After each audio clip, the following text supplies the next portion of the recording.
마지막 식사를 마친 뒤 아무것도 먹지 않으면 우리 몸에서는 어떤 일이 벌어질까요? 8시간, 12시간, 16시간, 하루 이틀, 그리고 사흘.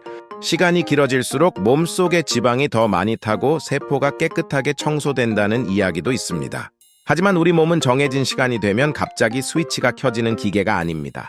마지막으로 먹은 음식의 종류와 양, 평소 운동량, 근육량, 수면 상태, 건강 상태에 따라 변화가 시작되는 시간은 크게 달라집니다. 지금부터 설명할 시간은 건강한 성인이 물을 충분히 마시면서 열량이 있는 음식을 먹지 않았을 때 나타날 수 있는 평균적인 변화입니다.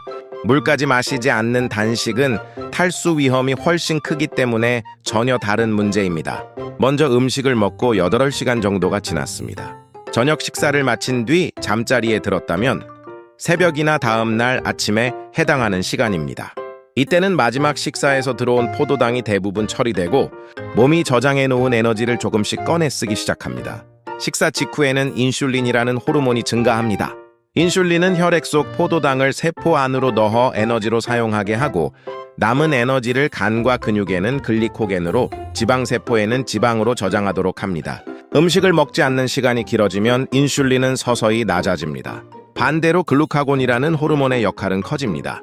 글루카곤은 간에 저장된 글리코겐을 분해해 혈액 속으로 포도당을 보내도록 합니다. 우리가 자는 동안 음식을 먹지 않아도 혈당이 일정한 수준으로 유지되는 이유입니다. 이 단계에서 몸은 지방도 사용하지만 아직은 간에 저장된 글리코겐과 남아있는 영양소를 주된 연료로 사용합니다. 12시간 정도가 지나면 몸은 조금 더 본격적으로 저장 에너지를 사용하기 시작합니다. 인슐린은 더 낮아지고 지방세포에서는 저장된 중성지방을 지방산과 글리세롤로 분해하는 과정이 활발해집니다. 지방산은 심장과 근육을 비롯한 여러 조직에서 에너지원으로 사용됩니다. 간은 지방산 일부를 이용해 케톤체라는 새로운 연료도 만들기 시작합니다. 케톤체는 포도당이 부족할 때 뇌와 근육 등이 사용할 수 있는 대체 연료입니다. 사람에 따라 차이가 있지만 혈액 속 케톤체는 공복을 시작한 지 약 8시간에서 12시간 사이부터 조금씩 증가할 수 있습니다. 다만 이때 몸이 포도당 사용을 완전히 멈추고 지방만 태우는 것은 아닙니다. 포도당과 지방, 케톤체를 동시에 사용하되 지방이 담당하는 비중이 조금씩 커지는 것입니다. 16시간 정도 굶으면 흔히 말하는 간헐적 단식의 16대 8 방식에 해당합니다. 이 시점에는 간에 저장된 글리코겐이 상당히 줄어들고 지방 분해와 케톤체 생산이 더욱 활발해질 수 있습니다. 하지만 16시간이 되면 지방 연소 스위치가 켜진다고 단정할 수는 없습니다. 대사 연료가 포도당 중심에서 지방과 케톤체 중심으로 이동하는 과정은 대략 12시간에서 36시간 사이에 서서히 나타날 수 있습니다. 전날 탄수화물을 많이 먹었다면 변화가 늦어질 수 있고 공복 상태에서 운동했다면 글리코겐이 빨리 사용돼 변화가 앞당겨질 수도 있습니다. 16시간 단식과 함께 자주 등장하는 말이 오토파지입니다. 오토파지는 세포가 오래되거나 손상된 단백질과 세포, 구성물을 분해해 다시 활용하는 일종의 세포 재활용 시스템입니다. 영양분이 부족해지고 인슐린과 관련 성장 신호가 낮아지면 오토파지와 관련된 경로가 활성화될 가능성은 있습니다. 하지만 사람에게서 몇 시간 굶으면 오토파지가 시작되고 몇 시간에 가장 강해지는지를 정확히 측정한 연구는 아직 충분하지 않습니다. 16시간에 시작되고 24시간에 폭발적으로 증가한다는 식의 주장은 과학적으로 확정된 공식이 아닙니다. 동물이나 세포 연구 결과를 사람에게 그대로 적용해서도 안 됩니다. 이제 24시간이 지났습니다. 어제 저녁을 먹은 뒤 오늘 저녁까지 아무것도 먹지 않은 상태입니다. 이 무렵부터 간의 글리코겐 저장량은 상당히 고갈될 수 있습니다. 연구에 따라간 글리코겐이 크게 소진되는데 약 24시간에서 36시간이 걸리는 것으로 설명됩니다. 하지만 간은 혈당을 유지해야 합니다. 특히 적혈구처럼 포도당을 반드시 사용해야 하는 조직이 있기 때문입니다. 그래서 몸은 포도당을 새로 만드는 포도당 신생합성을 증가시킵니다. 젖산과 지방에서 나온 글리세롤, 그리고 일부 아미노산을 재료로 사용해 포도당을 만드는 것입니다. 지방을 많이 태운다고 해서 근육 단백질이 전혀 사용되지 않는 것은 아닙니다. 단식 초기에는 포도당을 만들기 위해 일부 아미노산도 동원될 수 있습니다. 24시간 동안 체중이 줄었다면 그것이 전부 체지방은 아닙니다. 글리코겐이 줄어들 때 글리코겐과 함께 저장돼 있던 수분도 빠져나갑니다. 인슐린이 낮아지면서 신장에서 나트륨과 수분이 배출되는 양도 증가할 수 있습니다. 이 때문에 체중계 숫자는 빠르게 내려가지만 음식을 다시 먹고 탄수화물과 수분이 보충되면 일부는 다시 늘어날 수 있습니다. 두통이나 어지럼증, 피로, 추위를 느끼는 사람도 있습니다. 카페인을 평소에 많이 마셨던 사람이라면 단식 자체보다 카페인 금단 때문에 두통이 나타날 수도 있습니다. 단식 중 충분히 물을 마시지 않거나 이뇨작용이 있는 약을 복용하면 탈수와 저혈압 위험은 더 커집니다. 호르몬의 움직임도 달라집니다. 인슐린은 낮아지고 글루카곤의 영향력은 커집니다. 아드레날린과 노르아드레날린은 지방과 저장 에너지를 동원하고 혈압과 각성 상태를 유지하는 데 관여합니다. 코르티솔 역시 포도당을 새로 만들고 에너지를 동원하는 데 도움을 줍니다.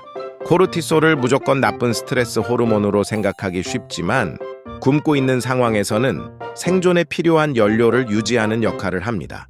다만 단식이 길어지거나 수면 부족과 강한 운동이 겹치면 스트레스 반응이 지나치게 커질 수 있습니다. 음식을 먹지 않은 지 48시간 이틀이 지났습니다. 이제 케톤체 생산은 더욱 증가합니다. 혈중 케톤체는 사람에 따라 다르지만 48시간 무렵 약 1에서 2밀리몰 수준까지 높아질 수 있습니다. 뇌도 포도당만 고집하지 않고 케톤체를 사용하는 비중을 늘리기 시작합니다. 뇌가 케톤체를 더 많이 사용하면 몸이 뇌에 공급해야 하는 포도당의 양이 줄어듭니다. 그 결과 포도당을 만들기 위해 분해해야 하는 단백질의 양을 어느 정도 아낄 수 있습니다. 이것은 장기적인 굶주림에서 생존하기 위한 중요한 적응입니다. 그렇다고 48시간을 굶으면 근육 손실이 완전히 멈추는 것은 아닙니다. 몸은 지방을 주된 연료로 이용하면서도 일부 단백질을 계속 사용합니다. 특히 체지방이 매우 적거나 단식을 하면서 강한 운동까지 하거나 원래 섭취 영양이 부족했던 사람은 근육 손실 위험이 더 커질 수 있습니다. 성장 호르몬이 증가할 수 있다는 연구 때문에 장기 단식이 근육을 만들어준다는 주장도 있습니다. 하지만 성장 호르몬이 증가하는 목적은 근육을 새로 만드는 것보다는 굶는 동안 지방 사용을 돕고 혈당을 유지하며 조직 손실을 줄이려는 적응에 가깝습니다. 음식과 단백질이 들어오지 않는 상태에서 성장 호르몬 수치만 높아졌다고 근육이 커지는 것은 아닙니다. 이 시기에는 입에서 평소와 다른 냄새가 날 수도 있습니다. 케톤체 가운데 하나인 아세톤이 호흡으로 배출되면서 과일이나 매니큐어, 제거제와 비슷한 냄새가 날 수 있기 때문입니다. 집중력이 좋아지고 배고픔이 줄었다고 느끼는 사람도 있지만 반대로 심한 무기력과 두통, 메스꺼움, 불면증을 경험하는 사람도 있습니다. 케톤체가 늘어나는 정상적인 영양성 케토시스와 당뇨병성 케톤산증은 전혀 다릅니다.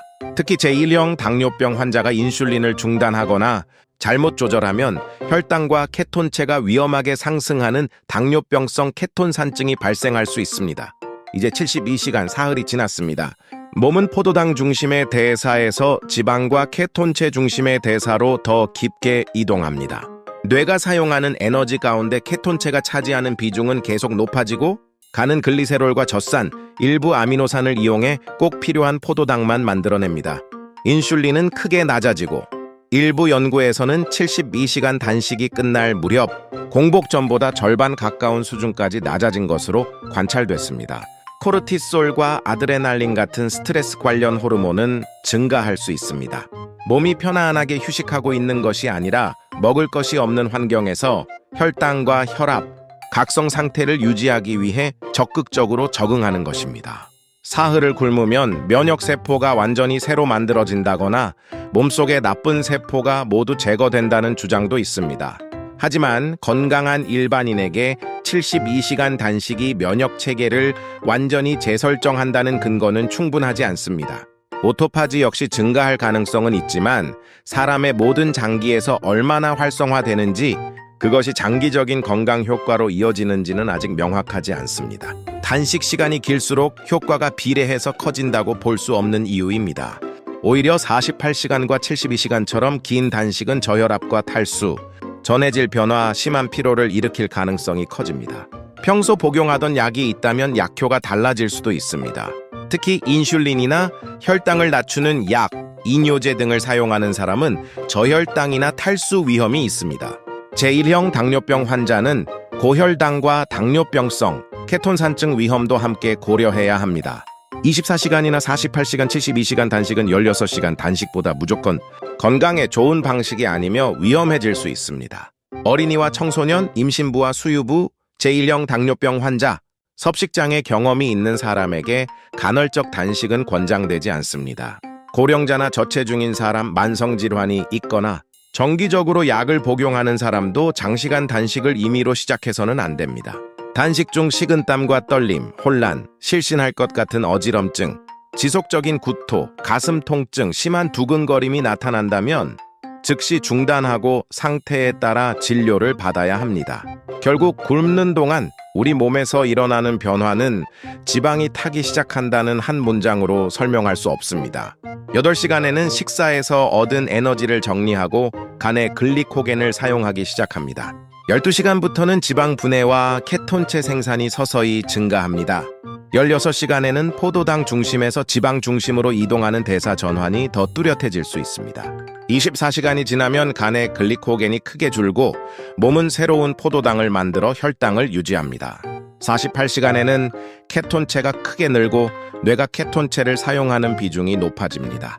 72시간에는 몸이 깊은 단식 상태에 적응하지만 동시에 탈수와 전해질 변화, 근육 손실과 호르몬 스트레스의 위험도 커집니다.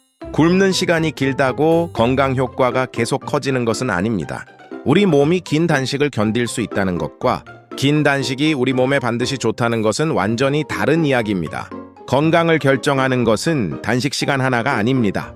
먹는 시간에 어떤 음식을 얼마나 먹는지, 충분한 단백질과 영양소를 섭취하는지, 규칙적으로 운동하고 제대로 잠을 자는지가 함께 작용합니다. 몸은 8시간만 굶어도 변화를 시작합니다. 하지만 3일을 굶는다고 3배 더 건강해지는 것은 아닙니다. 지금까지 별게 다 궁금해자는 이야기였습니다.